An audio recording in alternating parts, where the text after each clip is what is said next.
رضی اللہ عنہ کا ایک قول ہے، اس کی سمجھ نہیں آئی. کس کا؟ حضرت علی رضی اللہ عنہ. اچھا. عرفت ربی بفسخ العزائم، ٹھیک.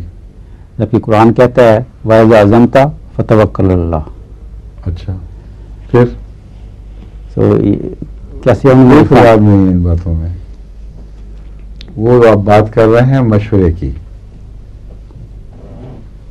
جب حضرت صلی اللہ علیہ وسلم کو مشورے کو حکم دیا گیا تو فرمایا کہ مشورہ تو نے کرنا ہے مگر پابند نہیں ہے، فیصلہ نے کرنا ہے، اور جب تو فیصلہ کرے گا فتوکل علی اللہ پہ اثر ہے.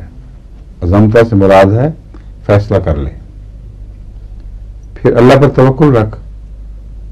پھر اگر خدا نے اس فیصلے کا کچھ حصہ منسوخ فرما دیا اس کی مرضی ہے، اس کو مکمل کرنے کی توفیق بخشی تب بھی اس کی مرضی ہے، مگر عزم کے بعد اس پر 100% عمل درآمد تیرے اختیار میں نہیں، پھر اللہ کا اختیار ہو جاتا ہے. فتوکل علی اللہ.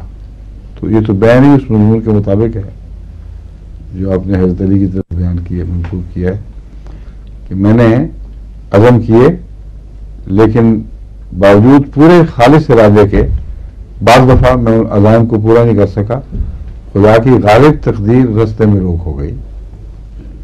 سمجھے؟